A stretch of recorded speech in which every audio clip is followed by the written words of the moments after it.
afin que nous n'ayons pas de mauvais désirs comme ils en ont eu. Ne devenez point idolâtres comme quelques-uns d'entre eux, selon qu'il est écrit. Le peuple s'assit pour manger et pour boire, puis il se lève pour se divertir. Ne nous livrons point à l'impudicité comme quelques-uns d'entre eux s'y livrèrent, de crainte qu'il en tombât 20 000 en un seul jour.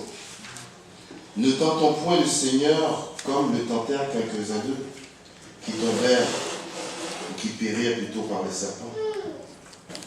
Ne murmurez point comme murmurèrent quelques-uns d'eux qui périrent par l'exterminateur. Ces choses leur sont arrivées pour vous servir des hommes, et elles ont été écrites pour notre instruction, à nous, seuls, hommes, parvenus jusqu'à la fin des siècles. Ainsi donc, que celui qui croit être debout prenne garde de tomber. Aucune tentation ne vous a été survenue qui n'ait été humaine, et Dieu, qui est fidèle, ne permettra point que vous soyez tentés au-delà de votre force. Mais avec la tentation, il préparera aussi un moyen d'en sortir, afin que vous puissiez la supporter. C'est pourquoi, mes bien-aimés, fuyez l'idolâtrie. Je parle comme à des hommes intelligents. Jugez vous-même de ce que je dis. La coupe de bénédiction que nous bénissons, n'est-ce pas la communion du sang de Christ? Et point que nous trompons, le pain que nous mangeons n'est-il pas la communion au corps de Christ? Puisqu'il est un seul pain, nous qui sommes plusieurs, nous formons un seul corps, car nous participons tous à un même pain. Parole du Seigneur. Amen.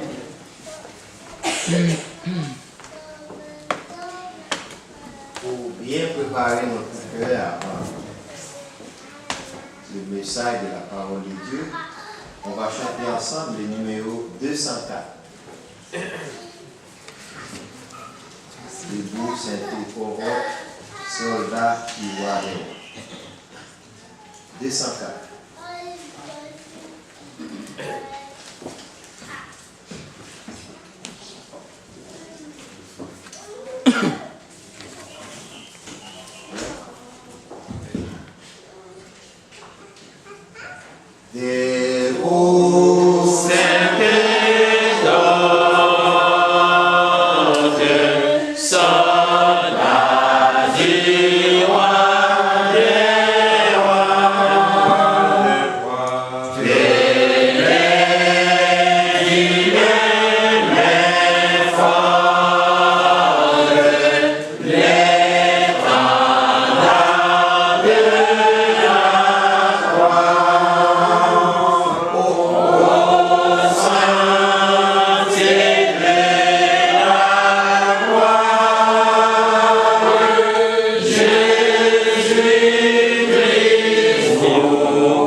Prions ensemble.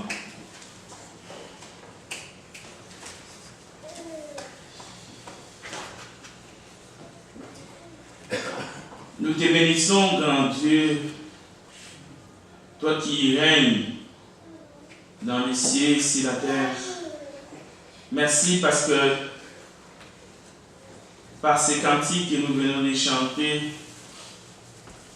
nous avons compris à travers ta parole que le triomphe est possible si nous luttons en genoux et si nous confions en toi. Aide-nous, Père, à saisir cette parole que tu nous envoies ce matin, en ces premiers jours de la semaine, que cela puisse nous aider, que nous puissions nous en servir comme avertissement, comme parole d'amour, parole d'honneur, parce que tu mérites toute la gloire, tu mérites l'honneur qui est dû à ton nom. Et merci pour ta grâce infinie. Conduis-nous par ton esprit, ta parole est la vérité. Au nom de Jésus, Amen. Amen.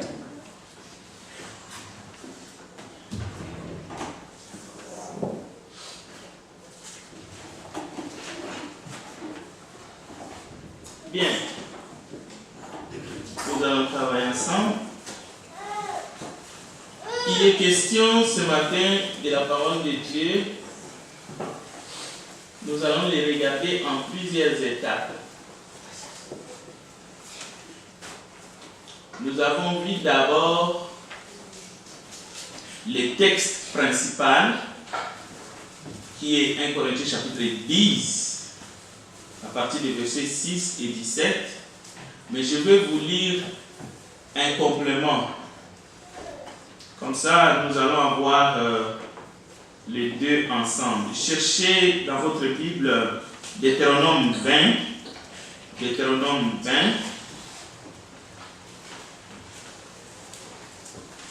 Je vais lire à partir des versets 10 jusqu'au verset 17. Quand tu t'approcherais d'une ville pour l'attaquer, tu lui offriras la paix.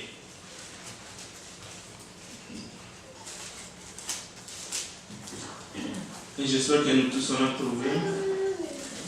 Quand tu t'approcheras d'une ville pour l'attaquer, tu lui offriras la paix. Si elle accepte la paix et t'ouvre ses portes, tous les peuples qui s'y trouveront te seront tributaires et asservis. Si elle n'accepte pas la paix avec toi et qu'elle veuille te faire la guerre, alors tu la siégeras. Et après que l'Éternel, ton Dieu, t'aura livré entre tes mains, tu en feras passer tout le mal au fil de l'épée. Mais tu prendras pour toi les femmes, les enfants, le bétail et tout ce qui sera dans la ville, tout son butin, et tu mangeras les dépouilles de tes ennemis que l'Éternel, ton Dieu, t'aura livrés. C'est ainsi que tu agiras à l'égard de toutes les villes qui sont très éloignées de toi et qui ne font point partie des villes de ces nations-ci. Mais dans les villes de ce peuple dont l'Éternel, ton Dieu, te donne le pays pour héritage, tu ne laisseras la vie à rien de ceux qui respirent. Car tu dévoueras ces peuples par interdit, les Essiens, les Amoréens, les Cananéens, les Phérésiens, les Éviens et les Jévousiens, comme l'Éternel ton Dieu te l'a ordonné. À ces deux textes que nous venons de lire, 1 Corinthiens chapitre 10 et Deutéronome chapitre 20, nous pouvons aller voir comment le monde réagit, comment les gens du monde réagissent et comment est-ce que nous réagissons nous-mêmes dans notre cœur, pas seulement à l'égard des textes, mais à l'égard du Dieu Tout-Puissant, le Dieu que nous adorons. Tour à tour, c'est un Dieu sanguinaire, c'est un Dieu méchant, un Dieu qui tue sans pitié, ainsi de suite. Mais nous allons garder nos esprits pour essayer de comprendre. Même ces textes de Deutéronome commencent par un message de paix. Mais ça se termine avec la guerre. Et avec même des gens qui sont asservis. Alors, il y a d'abord la parole de Dieu comme doctrine, il y a la parole de Dieu comme prophétie, mais il y a la parole de Dieu comme révélation. C'est-à-dire que cette parole-là a une signification. Mais on peut juste le prendre brut comme ça et essayer d'en faire ce qu'on veut. Le diable a trompé tellement des humains. D'abord, je commence pour mon introduction, qu'on ne peut se prosterner que devant Dieu et devant lui seul, ce qu'on attend. Mais ce message-là qui vient du monde, au fait qui vient du cimetière, c'est un message diabolique. On ne peut pas se prosterner que devant Dieu. Parce que le diable, il est malin, il sait comment jouer avec le mot.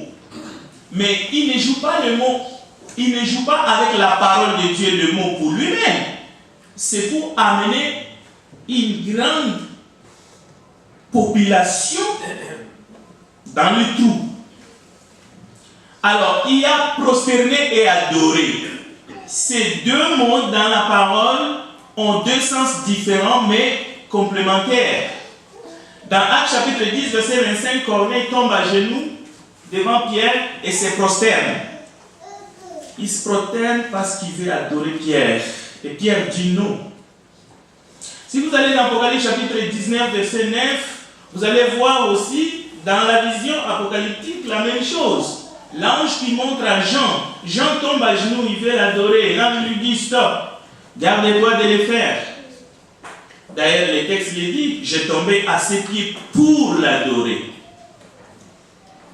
Et lève-toi, je ne suis qu'un homme comme toi, un serviteur.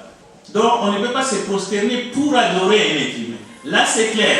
Mais le diable joue avec les mots. Vous allez entendre dans le monde, on l'écrit haut et fort. On ne peut se prosterner que devant Dieu. C'est faux. Dans Apocalypse chapitre 22 aussi, si vous regardez dans Jean, vous allez voir Jean aussi, encore une fois, il se prosterne pour adorer l'ange. Mais les disciples, l'ange refuse. Mais on a des textes où les disciples, par exemple, avant l'ascension de Jésus, la Bible dit, ils se prosternèrent et l'adorèrent. Jésus accepte l'adoration. Et après quelques instants, il se détache d'eux, il monte.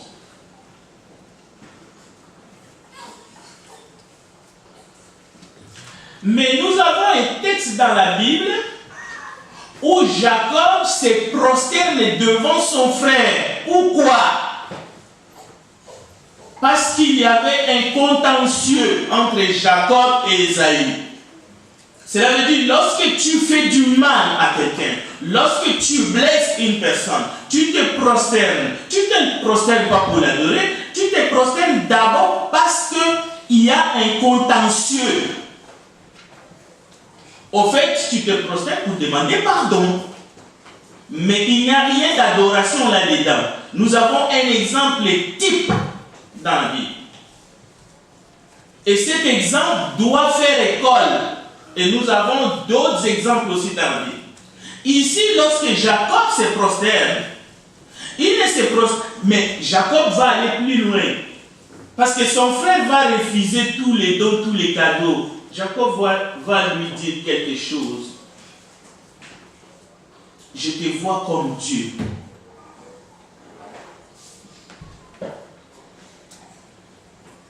Au fait, il implore la grâce de son frère aîné. Et vous connaissez l'histoire. Maintenant, pourquoi nous sommes allés chercher ces versets? C'est pour que nous puissions comprendre d'autres passages de la Bible, comme 2 Chroniques 7, verset 14. Si mon peuple sur qui est invoqué mon nom s'humilie, prie, cherche ma face, et s'il se détourne de ses mauvaises voies, je l'exaucerai des cieux, je lui pardonnerai son péché et je guérirai son pays. Cela veut dire, nous pouvons comprendre déjà à partir d'ici un texte difficile que beaucoup ont trafiqué. J'ai choisi Jacob, j'ai haï Ésaü. Ce texte, c'est une prophétie qu'il faut comprendre à son temps. Parce que si vous regardez la fin de l'histoire, c'est qui se prosterne? C'est celui qui a été choisi par Dieu. Et combien de ceux qui se considèrent comme des choisis, des élus, et qui utilisent ce que je viens de vous dire, on ne peut se prosterner que devant Dieu. Mais dans une attitude d'orgueil, dans une attitude vraiment qui n'a rien à voir avec les textes, même avec l'Esprit de Dieu. C'est celui qui a été élu, c'est l'élection de Dieu. C'est celui qui a combattu avec Dieu. Et ce n'est pas seulement lui qui se prosterne. Lui, il se prosterne. Toutes ces femmes se prosternent. Tous ses serviteurs se prosternent. Et la Bible dit qu'il se prosterne plusieurs fois. Il marche à genoux. Et lorsqu'il marche à genoux, c'est là qu'Ésaü va déposer toutes les armes. Il va courir vers son frère pour aller l'embrasser. Alors, on peut rester avec l'envie d'une histoire qui commence mal, d'un Dieu qui choisit les autres, qui rejette les autres, qui haït parfois, qui envoie des nations entières au fil de l'épée. Non. Nous n'adorons pas un Dieu méchant. Nous n'adorons pas un Dieu sanguinaire. Jacob leva les yeux et il constata qu'Ésaü arrivait avec 400 hommes. Ésaü venait pour la guerre. Ésaü venait pour se venger. Ésaü a dit, maintenant ça va finir entre moi et mon frère. Il a fui, il est revenu, mais mes hommes sont prêts. Mais Jacob fait quoi? Il répartit les enfants entre Léa et Rachel, et les deux servantes avec qui il a fait aussi des enfants. Il place en tête les servantes et leurs enfants, parce que si ça éclate, au moins ils vont périr avant. Mais celle-là, mon cœur, Rachel est derrière avec les enfants. C'est comme à la guerre, on met les petits soldats devant. Mais lui-même passa devant, lui-même est devant. Il est devant parce que c'est lui qui doit rencontrer son frère. Il sait ce qui s'est passé entre lui et son frère. La Bible nous dit, il passe devant, pas pour dire à son frère, Dieu m'a choisi. Je suis l'élu de Dieu. Et ne touchez pas aux oins de Dieu. Parce que même mon chevet, tout est contenant, il passe devant, il se prosterne à terre 7 fois. 7. Il se prosterne. Jusqu'à ce qu'il soit auprès de son frère, Esaïe courut à sa rencontre, l'étreignit, se jeta à son cou, l'embrassa et ils pleurèrent les deux. Donc, les histoires de la Bible, surtout dans l'Ancien Testament, sont mal interprétées pour empêcher les gens de croire. Mais Dieu ne nous a pas donné ces histoires pour que nous puissions en faire ce que les gens du monde en font. Donc, nous avons ici une histoire de la grâce. De la grâce. Et même Jacob dit à son frère, je t'ai regardé comme on regarde Dieu. Cela veut dire, il n'y a pas de question d'adoration ici. Il n'a pas dit, je t'ai regardé comme Dieu. Donc, tu es Dieu pour moi, je t'adore, tu vas maintenant me donner du pardon, c'est toi qui accordes le pardon. Non. Il dit, je t'ai regardé comme on regarde Dieu et tu m'as accueilli favorablement. Cela veut dire, nous devons comprendre d'abord ces histoires si nous voulons comprendre Dieu que nous adorons ce matin. Donc c'est une histoire qui est dans la Bible qui veut dire la grâce de Dieu, tout ce que Dieu fait est bon. Donc, c'est la même chose qui va se passer dans l'histoire de Noé et ses enfants. Dans l'histoire de Noé et ses enfants, il y a un enfant qui a vu la nudité de son père. Et ce n'est pas cet enfant qui est maudit, Cham, c'est Canaan, son fils, qui est maudit.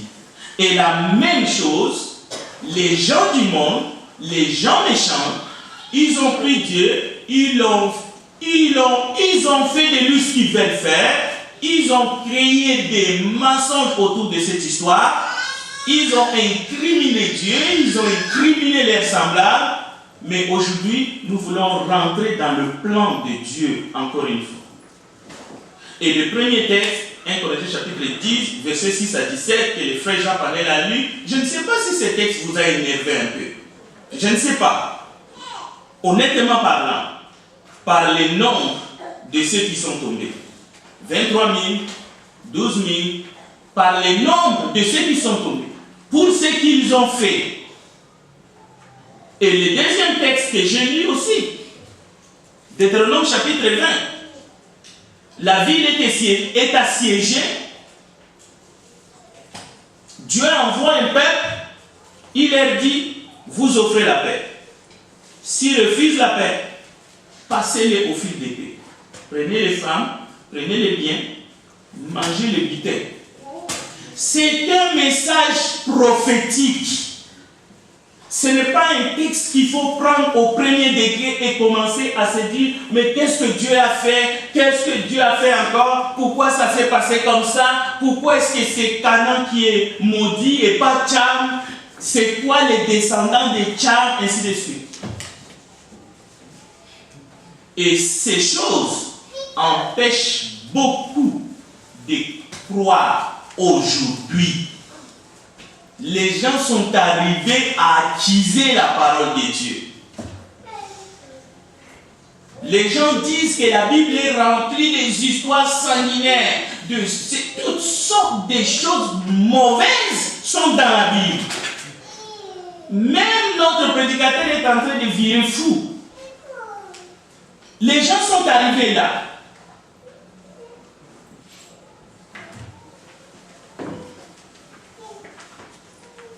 Beaucoup ont été trouvés troublés par la condition de Noé. Et même comment un père peut maudire son fils. Et même pas son fils, son petit-fils, Noé. Mais mes amis, Noé, qui a été décrit comme juste et irréprochable avant le déluge. Après le déluge, nous voyons un tableau sombre. Il est ivre dans sa tente. Et ces gens qui accusent la parole ne se demandent même pas où est passée la femme de Noé. Parce que la tente représentait l'endroit privilégié d'abord de Madame Noé. Mais elle est passée où, elle? Pour que celui-ci, ivre, se découvre nu, nez à nez avec son enfant, les autres viennent le couvrir et après, dès que l'ivresse finit, il attaque. Même pas son fils, son petit-fils. Un petit-fils même qui n'est même pas encore né. Et même s'il était né, c'est quoi son implication dedans? C'est un message prophétique qu'il faut comprendre selon la prophétie. Tcham n'est pas maudit. C'est Canaan qui est maudit. Le fils de Tcham. Et il n'est pas maudit par Dieu, par son père. Parce que lorsque Noé sort du déluge, qu'est-ce que Dieu fait? Dieu bénit Noé et ses 3 fils. Donc Tcham est béni. Japheth. Ils sont tous bénis. Et Dieu dit, soyez féconds, remplissez la terre.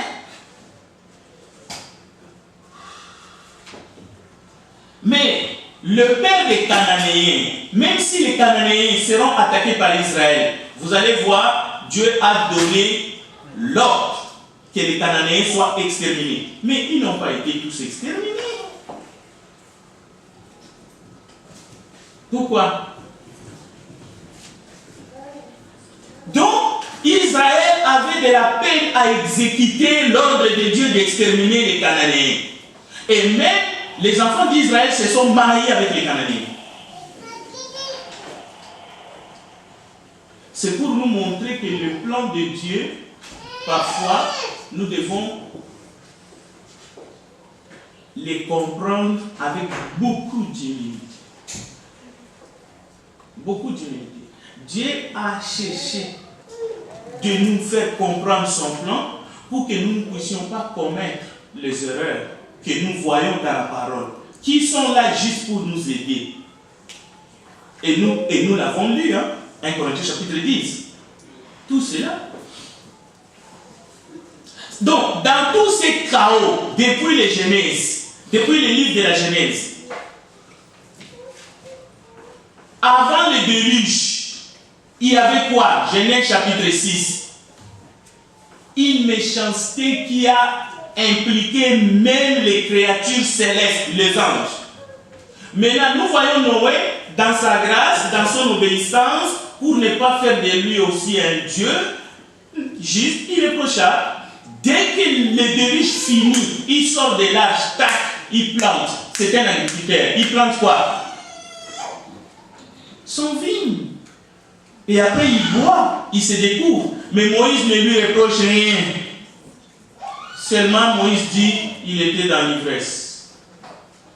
Donc, la dépravation continue après les déluges. Cela veut dire même ceux qui sont morts dans le déluge, Jésus va aller leur prêcher l'évangile éternel dans les séjours des morts. Et aussi, c'est pour nous avertir, nous qui sommes arrivés dans ces siècles. Parce que lorsqu'il est ressuscité, la Bible nous dit que Jésus a pris des captifs qui sont morts au temps de Noé et qui ont accepté l'évangile éternel dans ces jours des morts. Il les amène. Comment allez-vous traiter Dieu de méchant parce qu'il a tué les gens avec le déluge? D'abord, qui a dit qu'un homme peut juger Dieu dans ses actions? C'est de cela qu'il s'agit. 1 Pierre nous dit ceci. Vous pouvez le lire à la maison. Car il vaut mieux souffrir si telle est la volonté de Dieu. Oui, ça peut être la volonté de Dieu qu'on souffre.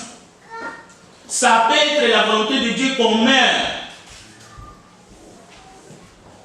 Jésus est allé prêcher aux esprits en prison qui autrefois étaient incrédules lors de la patience de Dieu s'est prolongée. C'est la patience de Dieu qui s'est prolongée au temps de Noé. Ne regardez pas ceux qui sont morts. Regardez plutôt la patience de Dieu qui se prolonge au temps de Noé. Regardez la grâce de Dieu. Aujourd'hui, tout message de vérité qui essaie de montrer aux enfants de Dieu que faites attention, il prêche la condamnation.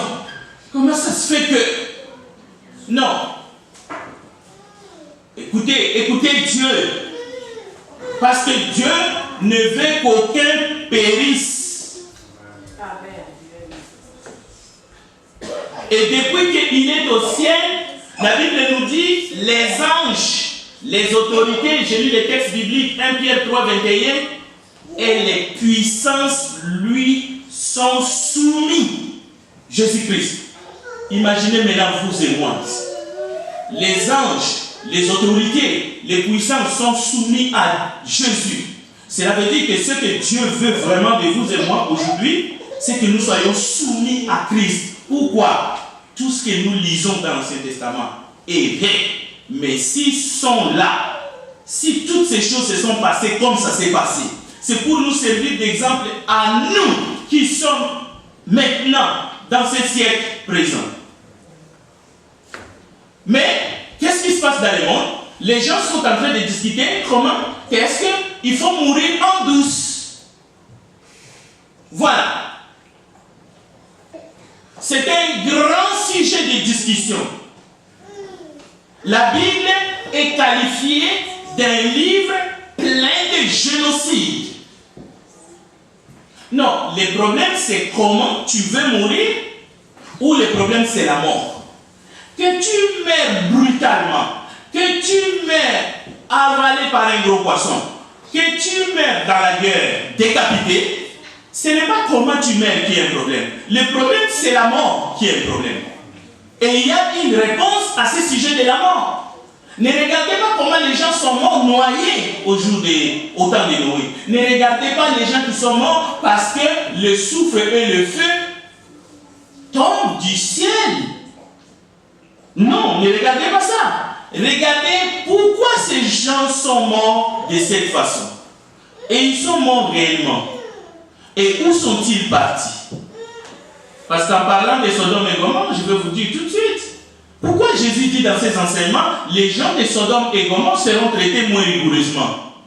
Si tu te limites juste au souffle qui tombe, au feu qui tombe, tu ne vois pas, Jésus est en train de nous dire à nous, aux villes impénitentes, c'est-à-dire à toi et moi, nous sommes des villes, nous sommes des personnes, nous vivons maintenant. Écoutez, si, malgré tout ce que vous avez vu, malgré tout ce que vous avez entendu, si vous ne vous convertissez pas, si vous ne vous repentez pas, les villes de Sodome et Gomorrhe, c'est-à-dire les gens de Sodome et Gomorrhe seront traités moins rigoureusement lors du jugement. Cela veut dire pour vous, les gens-là sont anéantis. Oh, j'ai pitié, qu'est-ce que Dieu a fait? Mais pour Dieu, ces gens-là ne sont pas anéantis. Les gens-là sortiront au jour du jugement pour être jugés selon la lumière, la connaissance qu'ils avaient reçue. Ézéchiel nous dit, la justice du juste sera sur lui. La méchanceté du méchant sera sur lui. Si le méchant revient de tous les péchés qu'il a commis, il vivra, il ne mourra pas. Et vous dites au verset 25 d'Ézéchiel chapitre 18, la voie du Seigneur n'est pas droite. C'est ça notre monde moderne. Les voies du Seigneur ne sont pas droites. Il y a quelque chose qui ne joue pas. Je ne comprends pas. Je ne comprends pas. Et je ne comprends pas là, c'est je ne comprends pas Dieu. Comment est-ce qu'il a fait ça? Comment est-ce que lui qui dit qu'il est amour peut faire ça? Je ne comprends pas que lui, il peut créer un enfer. Mais Dieu dit, vous dites, la voie du Seigneur n'est pas droite. Écoutez donc, maison d'Israël. Est-ce ma voix qui n'est pas droite? Ne sont-ce pas plutôt vos voix qui ne sont pas droites? Et il continue plus loin, il dit, ce que je veux, ce n'est pas que le méchant meure. Non. C'est qu'ils chantent et qu'ils vivent. C'est ça que Dieu veut. Et ceci doit être clair. Jésus dit par exemple, ne craignez pas celui qui peut tuer les corps, mais qui ne peut tuer l'âme. Ne craignez pas celui qui peut tuer les corps et qui ne peut rien faire de plus, mais craignez plutôt celui qui peut tuer l'âme et jeter les corps dans la géhenne. Mes amis, mes frères et sœurs, il n'existe aucun commandement contre Dieu. Il n'existe d'abord pas de commandement pour Dieu. Dieu n'a jamais dit que lui ne tuerait pas. Il a dit ça où? C'est écrit où? Qui a dit que Dieu ne peut pas tuer? Parce que lui-même dit craignez celui qui peut tuer l'âme et jeter le corps dans la géhenne. Donc les commandements qu'il a fait, tu ne tueras pas, c'est pas pour lui, c'est pour nous. Même pour les animaux. Si vous lisez, lorsque Dieu parle à Noé, il dit je redemanderai votre sang même aux animaux. Et celui qui versera le sang, son sang sera versé. C'est-à-dire, il met des lois, des commandements pour les hommes. Mais aujourd'hui, on parle de Dieu comme s'il n'avait pas le droit de tuer. On parle de lui comme quelqu'un qui massacre les gens dans l'ancien temps. Ce n'est pas Dieu. Le Dieu de Moïse n'est pas le vrai Dieu. Et nous, dans l'église, nous devons faire attention de penser que le Dieu de grâce, il n'a pas droit à nos vies. Non. Nous nous posons des questions. Dieu a tous les moyens de vous sauver sur le plan physique. Oui, s'il les désire dans son destin. Mais ce n'est pas sa préoccupation. Ce n'est pas sa préoccupation. Sa préoccupation, c'est que ton âme soit sauvée. C'est tout. Maintenant, pour comprendre l'histoire des Canaan, j'aimerais vous donner deux textes. Romains chapitre 5. Par un seul homme, le péché est entré dans le monde et par le péché, la mort. Nous connaissons tous ces passages-là. Et si vous allez dans Romains 11, 27, Dieu dit ceci. Car Dieu ne se répand pas de ses dons et de son appel. De même que vous avez autrefois désobéi à Dieu, et par leur désobéissance, vous avez maintenant obtenu miséricorde. De même, ils ont maintenant obtenu désobéi, afin que par la miséricorde que vous avez faite, ils obtiennent aussi miséricorde. Et le verset 32 qui est important, Dieu a renfermé tous les hommes dans la désobéissance pour faire miséricorde à tous. Donc, ne passez pas votre temps à essayer de comprendre. Mais qu'est-ce que Canaan a fait? Ce n'est pas votre problème. Dieu sait ce qu'il fait et tout ce qu'il fait est juste et bon pour nous, pour notre rédemption. Lui, c'est un enseignant. Il nous aime, c'est un père. Mais il n'est pas seulement père, il est aussi un roi. Et parce qu'il est roi, nous sommes ses serviteurs, nous sommes ses esclaves, comme nous avons entendu ce matin. C'est pour cela que Jésus était un enseignant, mais il était aussi un rabbi. Et lorsque ses disciples disaient rabbi, ils se mettaient dans la position d'esclave. Mais il était aussi leur frère. Ainsi de suite. Il y a une grande leçon dans les textes que nous venons de lire ce matin. 1 Corinthiens chapitre 10. Cette leçon s'applique à nous. Nous devons regarder ce qui est dit dans les textes. Nous ne devons pas être idolâtres. Nous devons fuir l'impudicité, l'idolâtrie, parce que eux, ceux qui sont passés par là, on connaît leur fin. Donc nous n'avons plus d'excuses. Et vous avez les textes avec vous.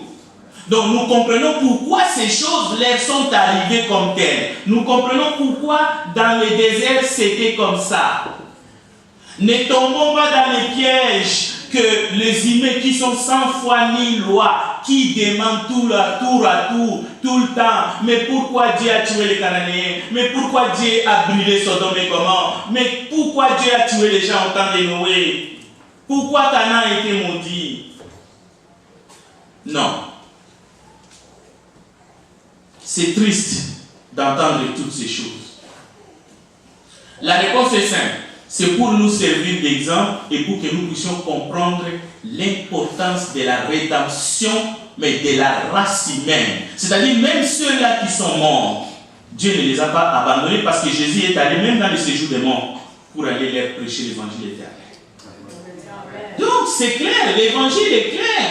Ne croyons pas à ces histoires fabriquées de toutes pièces, la nudité de Noé, ceci, cela, celui-là a été maudit, il y a des peuples qu'on considère qui sont sous la malédiction.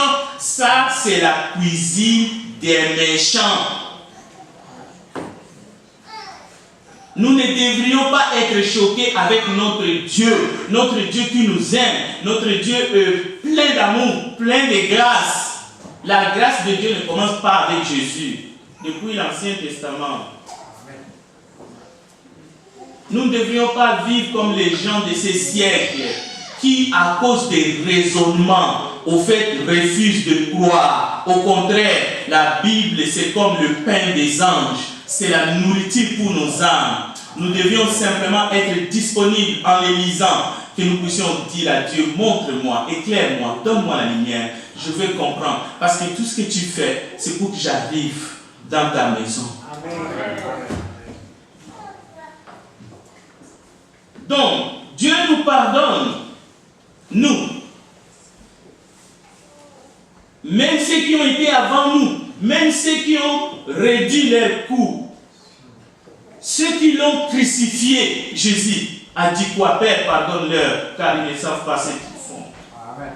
Donc, c'est ça le message de l'évangile. Cela veut dire notre mission maintenant, c'est quoi? Notre mission, ce n'est plus rester dans les questions oisives, des choses où les diables viennent, ils essaient de nous détruire. Non, quand je sais que j'ai blessé réellement, ce n'est pas parce que quelqu'un me dit. Jacob savait ce qui s'était passé entre lui et son frère. N'ayez pas peur de vous humilier, ce n'est pas un mot. Prosternez-vous s'il est faux devant les hommes, mais ne les adorez pas. Amen. Ouais. C'est ça le message de l'évangile. Si vous savez réellement, ma soeur, que vous avez manqué quelque chose devant votre mari, mettez-vous à genoux. C'est la même chose. Vous aussi, Marie, si vous êtes conscient. Jacob l'a fait. Qui peut se mettre aux chevilles de Jacob? Mais ne le faites pas juste pour impressionner. Non. Oui, même si vous êtes l'élu de Dieu, même si vous savez que vous n'aviez pas offensé, mais il faut enlever le mythe que le diable a instauré, que c'est prosterner et adorer, ça veut dire la même chose. Comment devons-nous répondre aux gens d'aujourd'hui? Les gens qui résistent à l'évangile. Comment on va les répondre? Les gens qui nous tiennent la tête. Je dis bien, ils tiennent tête contre l'évangile de la grâce et la vérité. Allons-nous les tuer parce qu'Israël a massacré les Cananéens? Non! Le Nouveau Testament nous donne des instructions claires. Le Nouveau Testament nous dit, Éphésiens chapitre 5, verset 11 à 12, ne participez pas aux pratiques stériles qui favorisent les ténèbres, mais plutôt démasquez-le. Il y a des choses qui se font en secret, qu'on ne devrait même pas en parler. Et la Bible dit, frère, si quelqu'un s'est laissé surprendre par quelque faute, vous qui vous laissez conduire par l'esprit, ramenez-le dans le droit chemin avec un esprit de douceur. Mais toi, fais attention, toi qui interviens, de ne pas te laisser tomber. Toi-même, tu peux tomber. Tu peux tenter. C'est-à-dire, nous ne sommes pas là pour... J'ai beaucoup aimé l'exemple de Judas ce matin. Nous n'avons pas besoin de faire une étude sur la vie de Judas, sur son côté qui est mis à la lumière. Jean 12, 6. On n'a pas besoin de faire une étude là-dessus. On n'a pas besoin de faire une étude sur son péché parce qu'il prenait l'argent qui était dans les comptes. Il prenait, la Bible dit. Mais c'était un homme instruit, c'était un homme intelligent. On ne lui aurait jamais confié cette tâche s'il n'était pas plus avancé sur le plan économe que les autres. Donc, c'est quelqu'un qui a rendu des services énormes. La même chose aujourd'hui. Nous devons faire très attention de ne pas participer au péché des autres. De ramener, mais avec sagesse. Parce que c'est un piège. Tu peux tomber toi-même. Amen. Amen. Donc nous ne haïssons pas le péché avec qui nous vivons, mais par contre, nous haïssons le mal, nous haïssons le péché. Mais les désirs de notre Père, les désirs de chaque chrétien, membre de l'Église du Christ, c'est de ramener ces gens à Dieu, mais avec la parole de Dieu. Amen. De ne pas faire de longues dissertations, des discussions inutiles comme nous voyons. Tel a dit ceci, tel a fait cela, dans les temps d'Abraham, ceci, cela s'est passé, tel peuple a été maudit. Non. Ce sont des paroles prophétiques. Et Moïse était un prophète. Nous devons essayer de comprendre ces vérités à la lumière de la grâce et de la vérité que Jésus-Christ nous a apportées. Que Dieu bénisse sa parole. Amen. On va se mettre debout pour chanter le chant d'appel et numéro 112. Jésus frappe à votre porte. 112. Se mettre debout.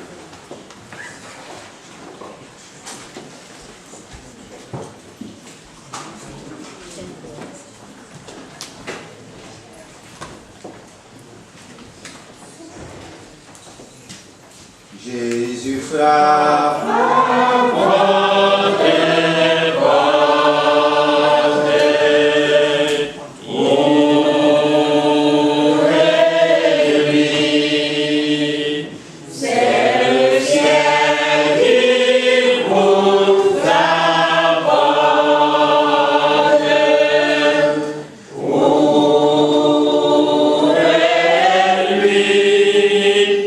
Chez vous, il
pour devenir disciple du Seigneur, c'est le moment. Vous pouvez nous le dire à la fin de ce culte. Nous allons vous montrer la voie à suivre, ce que vous devez faire. Prions ensemble. Nous te bénissons, grand Dieu, pour ta parole. Merci parce que tu nous aimes. Voilà pourquoi tu nous conduis dans toute la vérité. Aide-nous, Père, à vivre le reste de nos jours dans ce monde en cherchant toujours à te plaire, mais aussi en participant dans le travail que tu nous as confié, qui est de prêcher ta parole partout dans le monde jusqu'aux extrémités de la terre, et celui qui croira et qui sera baptisé sera sauvé. Nous te bénissons, Père, pour ta parole. Merci pour la présence de chacun. Merci parce que c'est toi qui touches les cœurs. Merci, Père, de nous conduire vers les eaux vives, qui est notre Seigneur Jésus. C'est en son nom que nous te prions. Amen. Amen.